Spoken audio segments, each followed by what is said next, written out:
If they come here and try to arrest you, they Yes. point a gun at you, they try to put cuffs on you, how far are you willing to take this? Well, don't point a gun at me.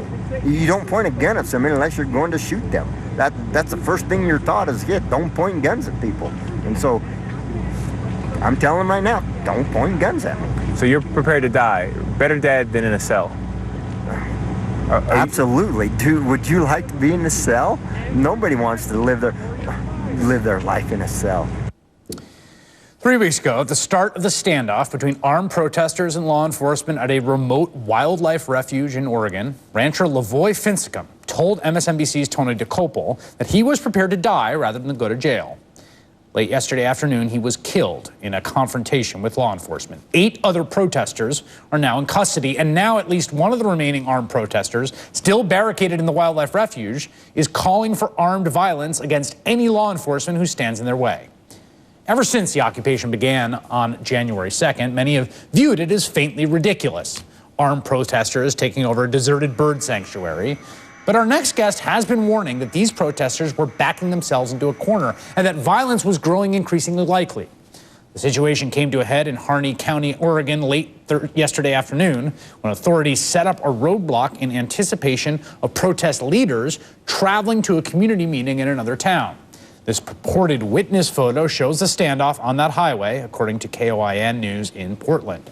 Authorities tell NBC News that one of the vehicles carrying protesters did not stop and ran into a snowbank, and Lavoy Finsicum emerged with a firearm. Officials say he was shot and killed.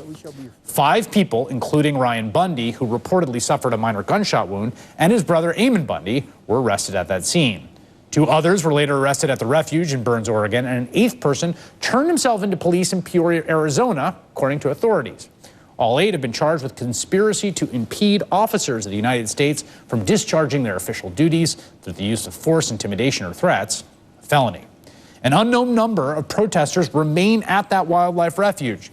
Authorities say the refuge has now been contained by additional roadblocks, but in a live stream feed from the compound, an unidentified protesters called for anyone sympathetic to their cause to join them and, quote, if they stop you from getting here, kill them.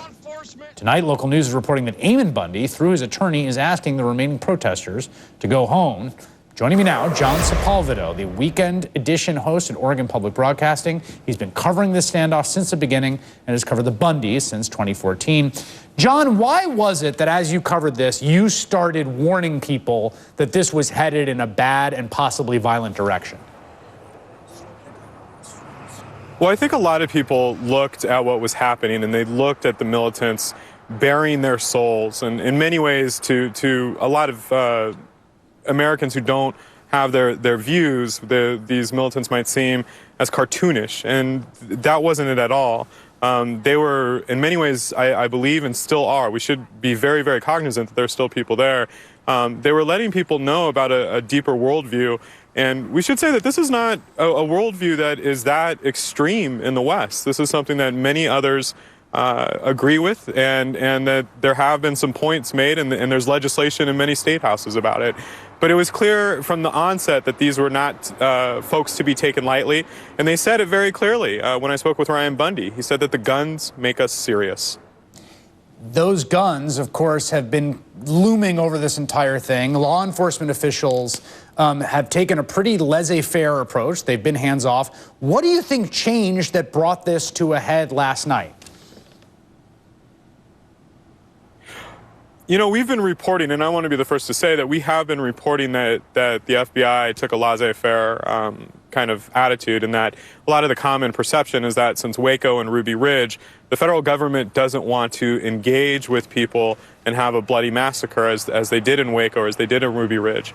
I'm starting to hear from other experts that this is starting to look more like a rope-a-dope strategy, that they were allowing the Bundy and the leadership, the Bundys and the leadership, to believe that they could do anything, to believe that they could go anywhere. And in this particular case, they became so confident in their ability that no one was going to stop them, that they decided to get into this convoy and go on a very desolate, isolated road, which, you know, if any of us put some thought into it, we would have seen this coming. And I don't think any of us expected this, myself included. I was not anticipating this happening. In fact, I only got a call from a source maybe about 15 minutes before it was announced that this was going on. So, you know, there's been a lot of criticism towards law enforcement for their strategy. We're going to have to wait and see perhaps they took a very active strategy and that it worked. We don't know that, but that's something that we're going to have to examine. Well, then quickly, John, can you tell me what happens next? Because there are still folks there and they're now threatening violence. And we should be very clear that the folks who are there are the folks who couldn't make it into that convoy of leadership. So these are folks who are on the edges of this extremist movement already. And we're starting to see some of them threaten, you know, extreme violence, that they will continue to feel very violent or act very violently if need be. We are hearing reports, and I have not confirmed these, but there are reports surfacing that one of the key leaders who's left there is considering taking Ammon Bundy's advice during his criminal proceedings today. After it, I should say, his attorney urged everyone to basically get out of the refuge while they can. And it looks like at least one person is taking that advice. We haven't confirmed that, but if this leader was to step down basically from the refuge, that would be a significant de-escalation. All right, John Savolvedo, thank you for your reporting and for being here tonight. Appreciate it. Still to come.